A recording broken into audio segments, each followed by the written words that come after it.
अस्सलाम वालेकुम दोस्तों, मैं जाहिद महमूद बुडापेस्ट हंगरी से और आज 12 जनवरी 2025 और आज हम दोबारा बुडापेस्ट हंगरी से आपके साथ मुखातिब हैं। और आज हमारे साथ दोबारा मोहतरम जनाब अय्याज मुकर्रम साहब, जो तो वैसे बुडापेस्ट के तो नहीं हैं, डिब्रेसन में होते हैं एज ए प्रोफेसर और लेक्चरर यूनिवर्सिटी में। आज इनसे दोबारा उसी स्कॉलरशिप के बारे में और 2-3 क्वेश्चन भी हैं, उस पर भी हम इनसे डिस्कस करेंगे। सबसे पहले शुक्रिया अदा करते हैं इनका जिन्होंने आप टाइम निकाला और आज हमारे ऑफिस में आए। अस्सलाम वालेकुम जी। वालेकुम अस्सलाम।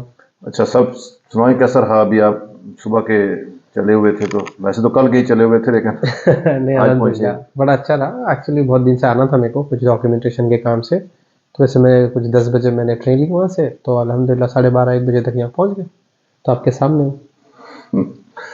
अच्छा, सबसे पहले शुरू करते हैं जनाब, ये जो स्कॉलरशिप है इसके बारे में। और अभी चंद रोज़ ही बाकी रह गए हैं कि स्कॉलरशिप जो अभी ख़त्म होने वाली है, तो इसके बारे में एक दफ़ा अपडेट कर दें कि कोई अभी पॉसिबिलिटी है लोगों के लिए अभी भी, या क्या है प्लीज़। बिल्कुल, अभी सिर्फ 3 दिन बचे हैं। इंशाल्लाह 15 तारीख के दिन दोपहर में 2 बजे कुछ एप्लीकेशन जो है वो सिस्टम क्लोज कर दी जाएगी। ठीक है। लेकिन उसके पहले तक आप अभी भी एप्लीकेशन कर सकते हैं, आपके पास अभी भी बहुत सारा टाइम है। सपोज मान लो अगर आपके पास कोई डॉक्यूमेंटेशन अवेलेबल नहीं है, या आपकी ट्रांसक्रिप्ट नहीं है, या आपके पास कोई ऐसा पेपर है जो अवेलेबल नहीं है, तो आप उसकी जगह एक स्टेटमेंट बनाकर अपलोड कर सकते हैं कि भाई ये डॉक्यूमेंट जो है एक प्रोसेस में है, 30 डेज के बाद मैं अपलोड कर दूंगा। फिर तो वो लोग टाइम देंगे आपको सर्टेन डॉक्यूमेंट के लिए, 1 महीने 2 महीने का एक टाइम होगा, ठीक है, जब तक आप वो डॉक्यूमेंट सबमिट कर सकते हैं। तो you can upload your statement by mentioning that this document is under process, I will be getting this document after certain period of time which will be uploaded within the given time limits। तो आप ऐसा कोई statement लिखकर upload कर देंगे उस जगह missing document पे, तो आपकी वो एप्लीकेशन एक्सेप्ट हो जाएगी। तो स्टिल यू हैव टाइम, आप अभी भी एप्लीकेशन कर सकते हैं। बैचलर्स के बंदे बैचलर्स के लिए करेंगे, मास्टर्स के बंदे मास्टर्स के लिए करेंगे, और सबसे इंपॉर्टेंट है पीएचडी के लिए। जो पीएचडी के लिए एप्लीकेशन कर रहे हैं उनके लिए बहुत इंपॉर्टेंट है कि वो सारे डॉक्यूमेंट्स के साथ लेटर ऑफ एक्सेप्टेंस भी होना चाहिए उनके पास, हंगेरियन यूनिवर्सिटी से, प्रोफेसर से, जो रेडी है उनको पीएचडी के लिए गाइड करने के लिए। ठीक है। अगर आपके पास जो लेटर, जो मेन अहमियत रखता है लेटर, अगर वो ही नहीं होगा तो नॉमिनेशन में आपको प्रॉब्लम आ सकती है। ठीक है। अच्छा, थोड़ा ना इस स्कॉलरशिप की डिटेल एक दफ़ा अगर फिर बता दें, इसका नाम और इसका जो बायोडेटा है प्लीज थोड़ा इसके बारे में, और अप्लाई कैसे करें अभी भी एक दफ़ा फिर प्लीज अपडेट। ये जो एप्लीकेशन है ये होती है stipendiumhungaricum.hu, जहाँ पे आप जा सकते हैं। वहाँ पे आपको सारे इंस्ट्रक्शन, सारे डॉक्यूमेंटेशन, एप्लीकेशन कैसी करनी है, कौन से डॉक्यूमेंट्स ऐड करने हैं, कौन से डॉक्यूमेंट्स अटैच करने हैं, क्या इन्फॉर्मेशन भरनी है, उसकी सारी डिटेल्स मौजूद है। उसके बाद वो आपको एक ड्रीम अप्लाई नाम का एक सॉफ्टवेयर होगा, एक पोर्टल होगा, जहाँ पे वो आपको लेकर जाएगा। जब आप वहाँ पर क्लिक करोगे तो वहाँ पे जब एप्लीकेशन करोगे तो वहाँ पे हर चीज़ बहुत ही आसानी से दी हुई है। बहुत ही अच्छी एप्लीकेशन है, ये सॉफ्टवेयर है जहाँ पे आप 1 by 1 हर चीज़ भर सकते हैं, फिल कर सकते हैं। और जब आप फाइनली कंप्लीट कर लेंगे तो वो आपको बताएगा अगर कोई मिसिंग डॉक्यूमेंट या मिसिंग इन्फॉर्मेशन रह गई है, तो सिस्टम आपको बताएगा कि ये मिसिंग इन्फॉर्मेशन है। जब आप पूरा कंप्लीट कर लोगे एप्लीकेशन पोर्टल पे, फिर आप सबमिट कर दोगे। फिर सबमिट करने के बाद आपको आपकी एप्लीकेशन को डाउनलोड करना है, उसको प्रिंट करना है, और रेस्पेक्टिव आप जिस कंट्री से हो, जैसा मान लो आप इंडिया से हो, पाकिस्तान से हो, बांग्लादेश से हो, श्रीलंका से हो, नेपाल से हो, या कोई भी ऐसी कंट्री जो हंगेरियन गवर्नमेंट के साथ बायलैटरल एग्रीमेंट है जिसका, और जो ये स्कॉलरशिप में शामिल है, उनको उनके जो हायर एजुकेशन कमीशन, जैसा पाकिस्तान का एचईसी हो गया, इंडिया का यूजीसी हो गया, बांग्लादेश का भी यूजीसी हो गया, तो हर कंट्री का एक एजुकेशन कमीशन है। तो वो लोग भी अपनी वेबसाइट पर इसका नोटिफिकेशन जारी करेंगे, यहाँ से आपको ये इन्फॉर्मेशन पता चलेगी कि आपको यहाँ की जो टेम्पल्स की एप्लीकेशन है वो कंप्लीट करने के बाद उनको क्या भेजना है डॉक्यूमेंट। क्यों? तो ये डॉक्यूमेंट होने के बाद उनको भी डॉक्यूमेंट भेजना पड़ेगा आपको। जैसा मान लो यूजीसी में आपको एक पोर्टल, यूजीसी का नोटिफिकेशन आएगा, उसके बाद आपको एप्लीकेशन सबमिट करनी पड़ेगी उनको ईमेल करके, पोस्ट करके सारे डॉक्यूमेंट्स। एचईसी में शायद से वो हैट एग्जाम कंडक्ट करते हैं, तो उसके लिए आपको कुछ एप्लीकेशन फीस भरनी पड़ेगी। यूजीसी बांग्लादेश में भी वैसे ही होता है कि आपको नोटिफिकेशन देखकर वो सारी प्रोसेस फॉलो करनी पड़ेगी, और जब तक आप वो प्रोसेस फॉलो नहीं करेंगे तब तक आपकी एप्लीकेशन कंप्लीट नहीं मानी जाएगी।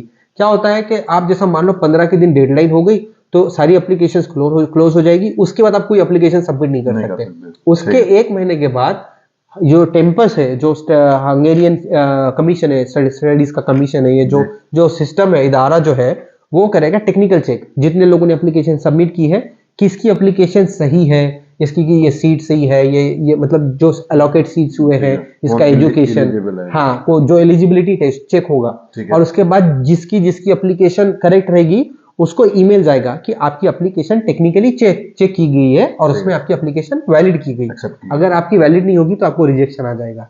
तो साथ यूनिवर्सिटी दे देगी? हाँ, नहीं रिजेक्शन कैंपस देगी, यूनिवर्सिटी नहीं, कैंपस देगी। हाँ, तो वो आपको बता देगी। अगर आप टेक्निकली चेक हो गए तो फिर उसके बाद आप नेक्स्ट स्टेप में जाओगे, जहां पे हंगेरियन गवर्नमेंट वो उस कंट्री से, जैसे मान लो पाकिस्तान है, तो पाकिस्तान से जितने बंदों ने अप्लाई किया है, मान लीजिए 1000 बंदों ने अप्लाई किया है, 1000 में से 600 एप्लीकेशन वैलिड है, तो वो 600 की लिस्ट हंगेरियन गवर्नमेंट पाकिस्तान को भेजेगी। इंडिया है, इंडिया के जितने बंदों ने अप्लाई किया, 5000 बंदों ने अप्लाई किया, उसमें से 1000 एप्लीकेशन वैलिड है, तो वो 1000 बंदों की लिस्ट बोलेगी कि भाई ये बंदों ने अप्लाई किया, इनकी एप्लीकेशन सही है, आप इनमें से बंदे नॉमिनेट करिए। तो वो लिस्ट फिर इंडियन गवर्नमेंट को भेजी जाएगी, फिर वो वहां से नॉमिनेट, फिर वो वहां से वो नॉमिनेट करेंगे। अच्छा, एक प्लीज थोड़ा इसके बारे में बता देना कि ये जो यूनिवर्सिटी कौन कौन सी में अप्लाई कर सकते हैं? ऐसा बहुत सारी यूनिवर्सिटीज है, जैसा कि फेमस यूनिवर्सिटीज हो गई है BME, Budapest institute of technology हो गया, बुदापेस्ट बिजनेस स्कूल हो गया, यूनिवर्सिटी ऑफ ओबुदा हो गया, यूनिवर्सिटी ऑफ पेच हो गई, university of Miskolc, university of Debrecen, university of निरीगाजा।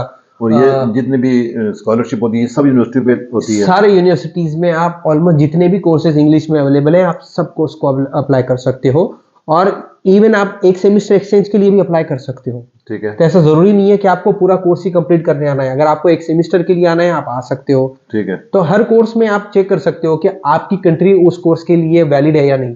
जैसे आप उनके पोर्टल पे जाओगे तो जब आप एप्लीकेशन करोगे तो आपको बता देगा कि ये कंट्री की मुमालिकीन, ये कंट्री के सिटीजन्स ये कोर्स के लिए अप्लाई कर सकते हैं। जैसा मान लो 100 कंट्रीज है, 100 कंट्रीज के लिए ये यूनिवर्सिटी में ये कोर्स ओपन है, तो आपने जाके वहां पे सेलेक्ट करना है। आपको सिर्फ 2 चॉइसेस मिलेंगी ऑनलाइन, जिसमें आप 2 यूनिवर्सिटी सेलेक्ट कर सकते हो। और अगर आप फर्स्ट सेलेक्ट करोगे तो आपको अगर एडमिशन फर्स्ट में मिलता है तो आप फर्स्ट में ही जा सकते हो, आप सेकंड वाला नहीं जा सकते। अगर आपका फर्स्ट रिजेक्ट करती है यूनिवर्सिटी, आपका एप्लीकेशन रिजेक्ट होता है एग्जाम के बाद, तो ही आप सेकंड कंसिडर किए जाओगे। ठीक है, बेहतर ये होगा कि आप जब एप्लीकेशन करो तो आप फिर से चेक कर लो, एप्लीकेशन भी जब सबमिट करोगे उसके पहले आप 3-4 बार चेक कर लेना है कि कोई चीज मिसिंग तो नहीं है। तो क्या होता है कि बच्चे क्या करते हैं, एप्लीकेशन में कुछ डॉक्यूमेंट अटैच करना भूल जाते हैं, या फिर ये स्टेटमेंट लगाना भूल जाते हैं कि मैं ये डॉक्यूमेंट एक टाइम तक, मैं 1 महीने की डेडलाइन के अंदर मैं सबमिट कर दूंगा। अगर आप ये स्टेटमेंट नहीं लगाओगे तो आपकी एप्लीकेशन रिजेक्ट हो जाएगी, तभी समझे वो रिजेक्ट हो जाएगी, वो टेक्निकली वैलिड नहीं होगी। तो आपको ये अटैच करना पड़ेगा। और दूसरा, मेडिकल सर्टिफिकेट का होना बहुत जरूरी है। जैसा कि मान लो आपको मेडिकल सर्टिफिकेट भी अपलोड करना पड़ेगा, फिटनेस वाला, तो उसका भी आपको ईमेल आएगा, उसके बारे में भी इंफॉर्मेशन होगी, तो वो भी आपको अपलोड करना पड़ेगा। अगर आप वो अपलोड नहीं करेंगे तो आपकी एप्लीकेशन रिजेक्ट हो जाएगी।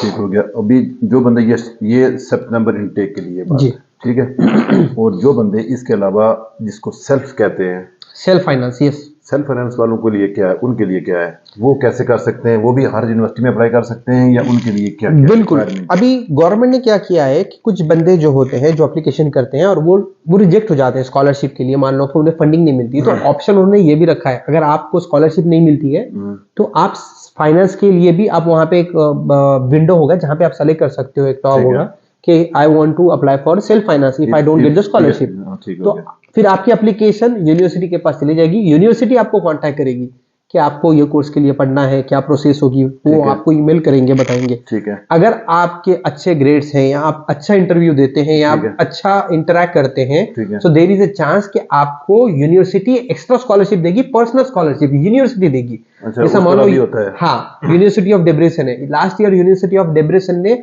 अप टू 90% की फीस वेवियर की स्कॉलरशिप दी है बंदों को, जिसको स्कॉलरशिप नहीं मिली। अच्छा, उनको उन्होंने 90% तक स्कॉलरशिप दी है फीस के अंदर। तो उनका भी प्रोसेस सेम ऐसा ही होता है, एचई से टेस्ट करवा के? नहीं, उसके लिए एचईसी की जरूरत नहीं होती है। जब अगर मान लो आपकी स्कॉलरशिप नहीं हो सकती है तो यूनिवर्सिटी आपको प्रोसेस बताएगी कैसे करना है, तो आपको सेपरेटली सिर्फ यूनिवर्सिटी से कांटेक्ट करना है, आपको बाकी कोई ऑर्गेनाइजेशंस को कांटेक्ट करने की जरूरत नहीं है। यानी कि एचई से रोल नहीं, कोई जरूरत नहीं है, एचईसी का कोई रोल नहीं होगा, फिर उसके बाद जीरो रोल होगा उसके बाद, किसी से भी सिर्फ आप, यानी कि सिर्फ यूनिवर्सिटी से अगर राब्ते में हो जाते हैं, आपका एडमिशन या एक्सेप्टेंस मिल जाता है, तो फिर आप उसके साथ कर सकते हैं। हाँ बिल्कुल, यूनिवर्सिटी आपको डायरेक्टली कांटेक्ट करेगी, कोई बीच में नहीं होगा, आप डायरेक्टली यूनिवर्सिटी के नुमाइंदे से बात करोगे, वो आपको सारी डिटेल इन्फॉर्मेशन बताएगा, आपको कैसे पैसे फीस ट्रांसफर करनी है, कौन से डॉक्यूमेंट्स लगेंगे, आपको वीजा के डॉक्यूमेंट्स कौन से चाहिए, आप कहाँ वीज़ा अप्लाई कर सकते हैं, वो आपको पूरा गाइडेंस दे देंगे ईमेल से।